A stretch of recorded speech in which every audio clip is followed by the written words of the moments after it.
Okay, so now we are going to have the third and last video lecture about philosophical perspectives. So we will learn more about philosophers from the 19th century up to the present. Okay. So first, we will have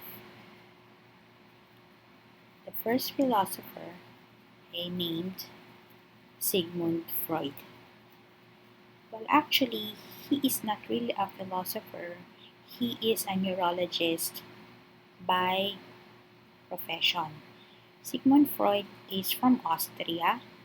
Okay, so the reason why we are learning Sigmund Freud under philosophy because his psychodynamic theory has the characteristics of philosophical context.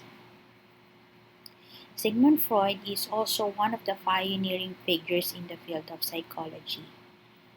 Um, he is not the father of psychology, but rather he is the father of psychoanalysis.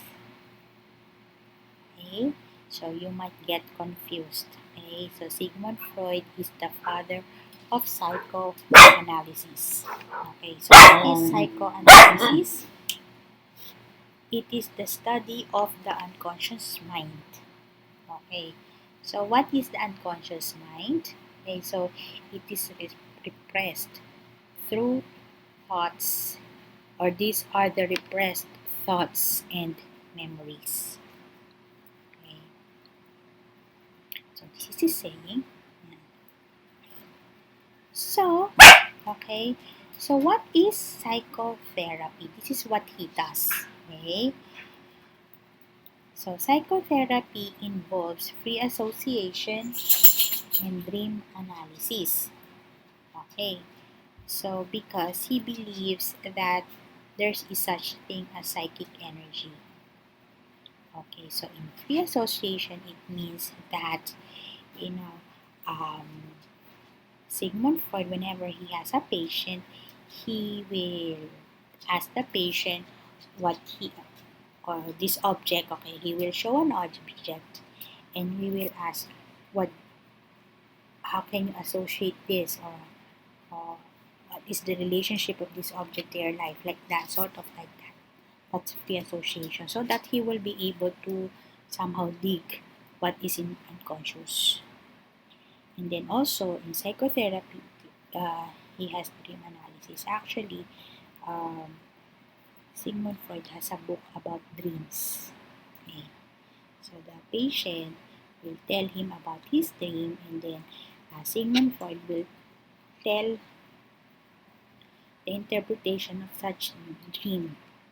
And most of the time, Sigmund Freud will say that the dream has something to do with his unconscious mind. Okay. So Sigmund Freud said that our mind has three levels.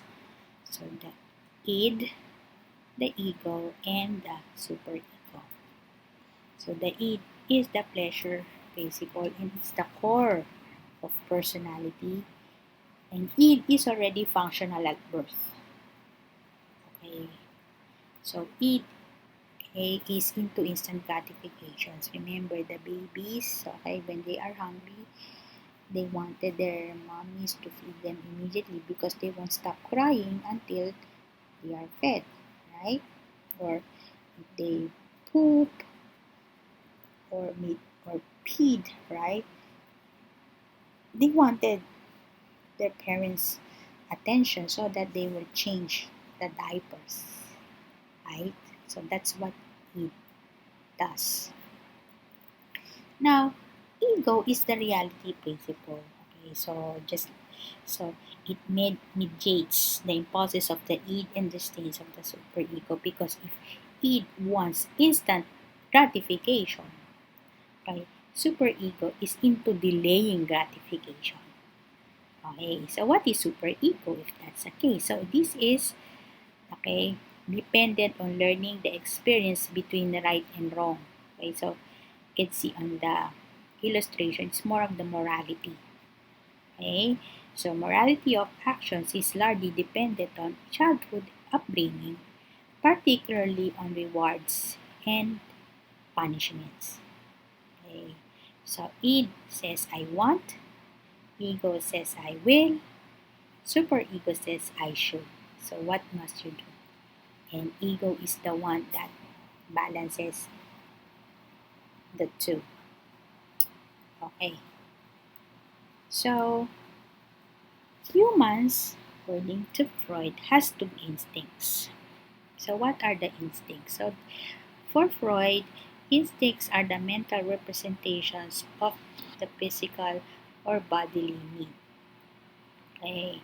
So man's behavior by his pleasure-seeking life instinct and his destructive death instinct is said to be born with this ego already in conflict. So here are the two instincts. Okay, already mentioned it. The life instinct, which we call eros, and the death instinct is thanatos. Okay, so usually this is how you react on things, right? Especially if you are threatened, okay?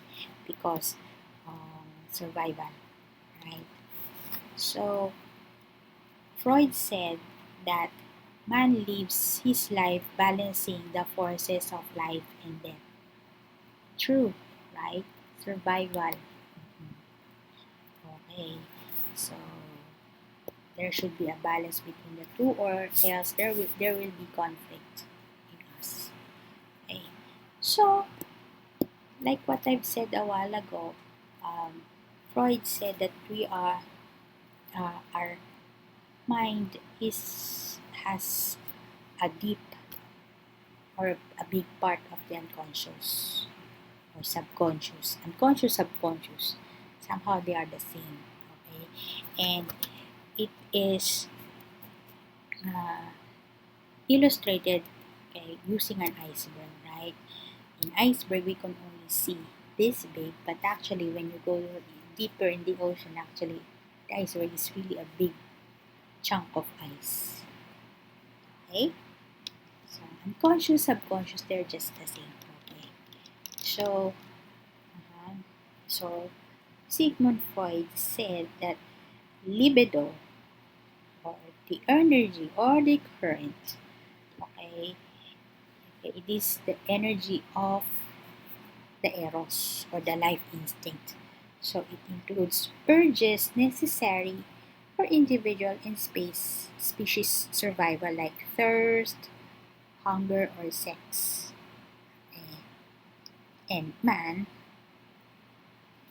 as a product of his past, okay, lodged within his subconscious. So there are lots of things in our subconscious that somehow Freud is saying that the reason these are the things in the past that we repressed, we tried to hide it, we tried to forget it, but somehow we act it in the present. Okay, it affects our present, and for Freud, he says that it should be unearthed. Okay, for the individual to fully understand why is he like this, why is he like that. Okay, so Freud said that for us to really understand ourselves or to know ourselves, we must have free will. So, what is free will? So, it involves moral responsibility, which further assumes that man's actions must be moral for it to be free. Again, uh, unearthing the subconscious or unconscious, okay, is optional because, again, some people don't like it. Okay, right? Okay. So it must be his or her own volition. Okay. So let's move on to the next philosopher. Okay, we will have Gilbert Ryle. So Gilbert Ryle contradicted Cartesian dualism. So what is Cartesian dualism? So how a non-material mental substance, which is the mind, can influence a physical or material body. Okay, so for him, the mind is the ghost in the machine. So that's how Gilbert Ryle described the mind. Okay? So Gilbert Ryle is a British philosopher. Okay? So this is saying, in search for the self, one cannot simultaneously be the hunter and the hunted. Okay? So, like, okay, like Sigmund Freud, okay, Gilbert Ryle also believes that we are endowed with free will. Okay, so what does free will do? So, free will is invented to answer the question of whether an action deserves a praise or a blame. Basically, this happens when we use our free will. Either we are praised for that or we blamed for that. Okay. And Gilbert Ryle believes that there are two types of knowledge. Okay, that the person can acquire. Okay, so we can acquire knowing that, or the facts or information, and knowing how. So how are you going to use that facts in performance of some skill or technical abilities? So of course, every one of us will have the knowing that first, right? That's what we know first, right? And then later on, we learn how to use those facts that we have learned, okay, in practical life, okay, in action. Okay. Gilbert Ryle says that a person may acquire a great bulk of knowledge, but without the ability to use it to solve some practical problems to make life easier is deemed to be worthless. So what does it mean? We can acquire a lot of knowledge, yes, but there are cases that those knowledge remain knowledge. It's just there. Or there's a tendency that you forget it because you don't apply it, you don't practice it, right?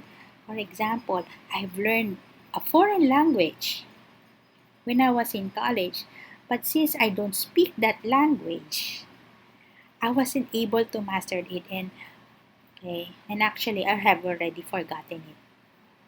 Okay, so not all the time the knowledge that you acquired in knowing that will be translated into knowing how. Okay, so for Gilbert Ryle, okay, knowing involves an ability and not just an intellect. Okay, so it's ability, okay, not just there, okay, in your mind, stuck in your mind. Okay, so let's move on now, okay, to the last philosopher that we're going to talk about. Okay, these are a couple.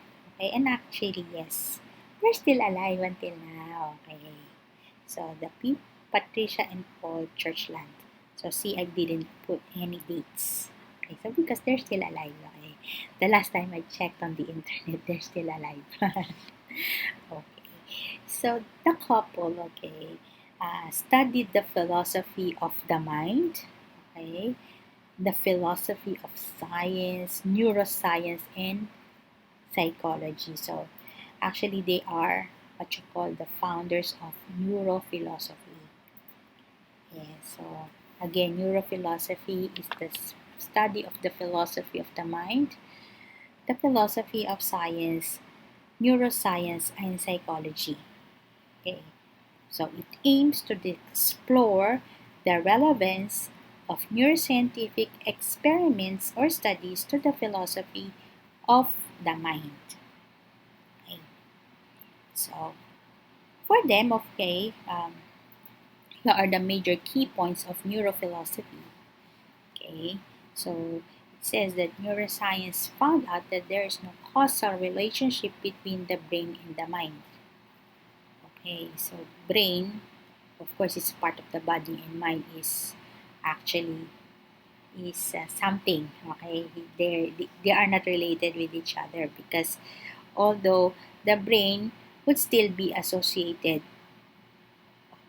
with the brain. Okay, and then neuroscience is necessary to virtually understand the nature of the mind. Okay, so man's brain is actually responsible for the identity called the self. So the biochemical processes, okay, the brain is responsible for man's thoughts, feelings, and behavior. And as we all know, uh, experts are always studying how powerful our brain is. Okay? And what and who the person is largely determined by his neurons, hormones, and overall genetic makeup. Okay? So somehow our body is also responsible for developing ourselves. That's what neurophilosophy is all about. Okay? If other philosophers said that self is not real, okay, the church land says otherwise. Self is real, okay? A tool that helps the person tune in to the realities of the brain and the extant reality. Okay? And as we all know that, self can malfunction. Okay? That's true, right? Sometimes we have mood swings, right? That, or sometimes, because of the chemical processes, right? Or sometimes, we can get sick that somehow changes us, right? When we are sick. But of course, the self can also allow human beings to do amazing things. Okay. So, man is a constant work of art. It is evolving regularly, constantly, and at the same time being molded by the experiences of the world. Okay. Okay. Sorry for saying a while ago that we'll have the last philosopher, but actually this is the last. Okay, so we will have the last philosopher. Okay, it is Maurice Merleau-Ponty. He is a French philosopher. Okay, he is also called the phenomenological philosopher. Okay. So, what is phenomenology? It is the study of structures of experience and consciousness. So, Maurice Merleau-Ponty is also a well-known author. So, he wrote books about perception, art, and political thought. Yeah. So, this is saying, so he is more of I can than I think. So, Ponty says that, self, okay, or the human body is the primary site of knowing the world. Okay. So the world and the sense of self are emergent phenomena in the ongoing process of man's being. Okay. So somehow for him, okay, the concept of body subject perceptions occur existentially. Okay. So he says that body is very important. Okay, very important. Not unlike other philosophers that they say the body is immaterial. What's material is more important is the body, or no, rather, it's the soul or the mind. But Maurice says, he says that the human body is the primary site. So somehow reception, okay, the human body is the first receptor. Okay. So for him, the consciousness, world, and human body are all interconnected as they mutually perceive the world. So it's not just a one-way process. Okay, so it's a two-way process, or actually multi-process. Okay, it's not like just one direction. It's a multi-direction. Okay. Okay. So the man, as the perceiver, may experience all the perspectives of the object from the other objects in its environment, and at the same time perceive all other perspectives the object may have on other objects or beings surrounding it. Okay, so it means that um, everything, okay, that we experience in the world, that we see in the world, is a perception. Okay, and human consciousness assigns meaning to the word. So it means that we might have different interpretations. Okay, so, and it's okay, right? So the body seeks clarity for the meaning of the object by consulting a perceptual gestalt or good form. Okay? So somehow, your perception is not constant. Again, it is not purely the result of your sensations, nor interpretation. So it changes. There's no such thing as constant things in this world according to quantum. Okay, so that's it for the philosophical perspective. So somehow I do hope that you were able to learn a lot. Okay, you were able to understand the self in its philosophical perspectives.